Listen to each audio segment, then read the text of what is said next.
Leonardo da Vinci कहते हैं, it is easier to resist at the beginning than at the and.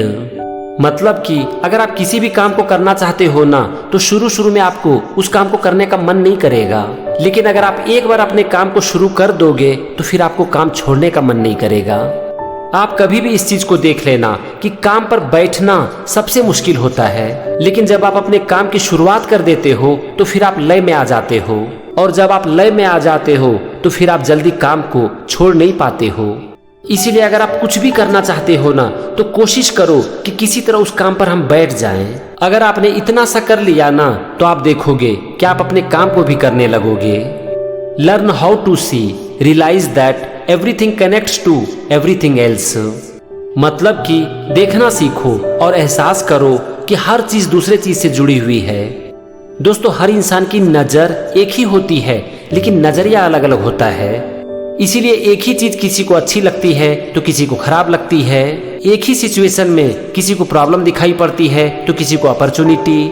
जब जीवन की परिस्थितियां अनुकूल नहीं होती है तो कुछ लोग टूट जाते हैं और बिखर जाते हैं, लेकिन वहीं पर कुछ ऐसे लोग भी होते हैं जो कि निखर जाते हैं। तो इसका मतलब है कि एक ही परिस्थिति अलग अलग लोगों को अलग अलग दिखाई पड़ती है। इसीलिए हमें ये सीखने की जरूरत है कि देखते कैसे हैं। हर इंसान की दो तरह की नजर होती है, एक आंखों की नजर और दूसरा मन की नजर। हर सामान्य लोगों की आंखों की नजर लगभग एक समान होती है, लेकिन दो लोगों की मन की नजर में जमीन और आसमान का फर्क होता है। जब आप अपने मन की नजर को सही कर लोगे ना, तो आप इस दुनिया की हर चीजों में खुद को देखने लगोगे, और जब आप दुनिया की हर चीजों में खुद को देखने लगोगे, तब आपको लगने लगेगा कि इस दुनिया की हर चीज एक दूसरे से कनेक्टेड है। Nothing strengthens authority so much as silence. दोस्तों, साइलेंस की पावर को ना ज्यादातर लोग समझ नहीं पाते हैं। ज्यादातर समय कुछ बोलना या फिर बकबक करना ही बहुत सारी प्रॉब्लम को जन्म देती है, जबकि अगर हम साइलेंस में रहें तो हमें हमारे बहुत सारी प्रॉब्लम का सॉल्यूशन मिल सकता है। साइलेंस में रहना इतना आसान नहीं है, आप कभी भी इसकी प्रैक्टिस करके देख लो। आज यही कारण है कि बहुत सारे साइलेंस के कोर्स कराए जाते हैं और लोग कोर्स को ज्वाइन करके साइलेंस की प्रैक्टिस करते हैं। साइलेंस में रहने से सबसे बड़ा बेनिफिट क्या है पता है? सबसे बड़ा बेनिफिट है कि हमारा मन शांत हो जाता है, और जब हमारा मन शांत होता है तो फिर हमारे थॉट में क्लैरिटी होती है, और जब हमारे थॉट में क्लैरिटी होती है तो फिर हम अच्छे डिसीजन ले पाते हैं, और जब हम अच्छे डिसीजन लेते हैं तो फिर हमें अच्छा परिणाम भी मिलता है। फ्रेंड्स, ये है साइलेंस की power. I have offended God and mankind because my work did not reach the quality it should have। यानी कि मैंने भगवान और मानव जाति को निराश किया है क्योंकि मैंने अपने काम को उस लेवल तक नहीं पहुंचा पाया जिस लेवल तक इसे पहुंचाया जा सकता था। दोस्तों, इस दुनिया में इंसान ही एक ऐसा प्राणी है जिसका काम कभी भी उसके पोटेंशियल तक पहुंच नहीं पाता है। आप एग्जाम्पल ले लो पेड़ पौधे का, वो कितना ग्रो करता है? वो ग्रो करता है अपने हाईएस्ट पोटेंशियल तक। इसी तरह अगर आप जानवर का एग्जाम्पल ले लो, वो कितना ग्रो करता है? वो उतना ही ग्रो करता है जितना तक कि वो कर सकता है, लेकिन एक इंसान अपने पोटेंशियल तक कभी नहीं पहुंच पाता है। आज इस दुनिया में आप जितने भी इन्वेंशन देखते हो वो बहुत कम लोगों के द्वारा किया गया है। जरा आप सोचो कि अगर हर इंसान अपने माइंड का सही से इस्तेमाल करना शुरू कर दे तो हम कितना ग्रो कर सकते हैं। हम इतना ग्रो कर सकते हैं जिसकी कोई सीमा नहीं है। Learning never exhaust the mind. भगवान ने हमारा जो ये दिमाग बनाया है ना, ये कुछ सीखने के लिए बनाया है, कुछ नया करने के लिए बनाया है। और आप देखना कि जब आप कुछ सीखते हो ना, तो उस समय आपका दिमाग थकता नहीं है। आपका दिमाग थकता है यूजलेस और नेगेटिव थिंकिंग से। जिंदगी में हम तभी ग्रो करते हैं जब हम सीखते हैं, और हमारे माइंड का यूज भी वहीं पर होता है जब हम कुछ सीखते हैं, कुछ क्रिएट करते हैं, कुछ इन्वेंट करते हैं, या फिर कुछ नया करने की कोशिश करते हैं। और इस प्रोसेस में हमारा माइंड कभी नहीं थकता है, क्योंकि हमारा माइंड इसी के लिए बना है। The greatest deception men suffer is from their own opinion. आपका ओपिनियन, आपका नजरिया, आपका एटीट्यूड आपकी किस्मत तय करती है। किसी भी सिचुएशन के प्रति आपका ओपिनियन आपकी सोच को दिखाती है, और आप तो जानते ही हो कि एक इंसान जैसा सोचता है वो वैसा बन भी जाता है। इसलिए यहाँ पर कहा जा रहा है कि मनुष्य को सबसे बड़ा धोखा अपने ओपिनियन से ही मिलता है। दोस्तों, सबसे पहले अपने जीवन के प्रति अपने सोच को सही करो, क्योंकि हर चीज की शुरुआत सोच से ही होती है, और हमारे सोच से ही बनती है हमारा ओपिनियन। हम अपने ओपिनियन से ही बोलते हैं ना, ये अच्छा है, ये खराब है, इसे किया जा सकता है, इसे नहीं किया जा सकता है। ये सब क्या है? इसकी शुरुआत कहाँ से होती है? ये सब हमारा ओपिनियन है और इसकी शुरुआत होती है हमारी सोच से। I have been impressed with the urgency of doing.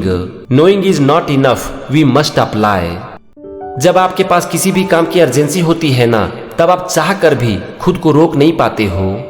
आप कितना भी क्यों ना जान लो, आपके पास कितनी भी नॉलेज क्यों ना हो, लेकिन जब तक आप अपने नॉलेज को यूज नहीं करते हो, अप्लाई नहीं करते हो ना, तब तक आपकी नॉलेज किसी काम की नहीं है। कहते हैं नॉलेज इज पावर, लेकिन नॉलेज पावर तभी है जब हम इसका यूज करें। और हम इसका यूज सबसे ज्यादा कब करते हैं पता है? अर्जेंसी के समय। क्योंकि जब हमारा काम अर्जेंट हो जाता है तब फिर हम सोचते भी नहीं हैं कि हमें ये काम करना चाहिए या फिर नहीं करना चाहिए। One can have no smaller or greater mastery than mastery of oneself. आज ज्यादातर लोगों की एक ही कहानी है, वो या तो सबको जीतना चाहते हैं या फिर जीत लेते हैं, लेकिन खुद से ही हार जाते हैं। इस दुनिया का सबसे कठिन काम क्या है पता है? इस दुनिया का सबसे कठिन काम है सेल्फ मास्टरी।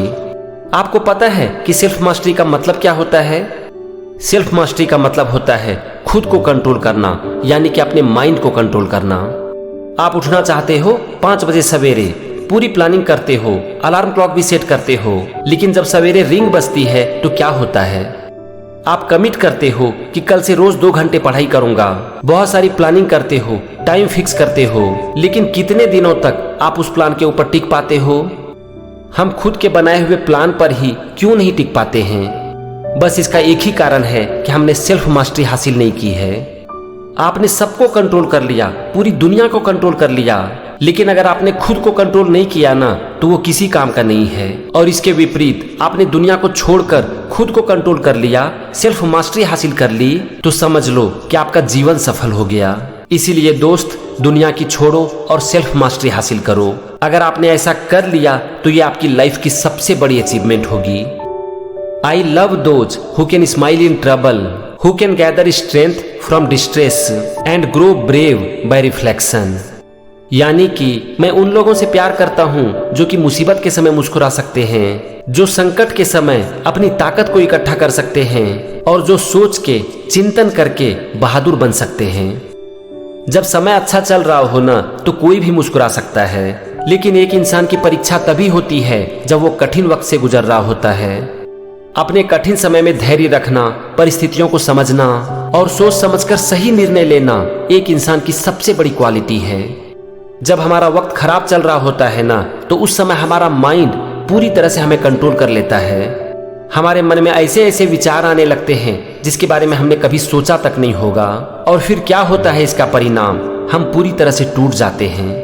लेकिन जो इंसान उस समय धैर्य रख सकता है, सोच समझकर एक्शन ले सकता है, उसको जीवन की कोई भी प्रॉब्लम कभी तोड़ नहीं पाती है।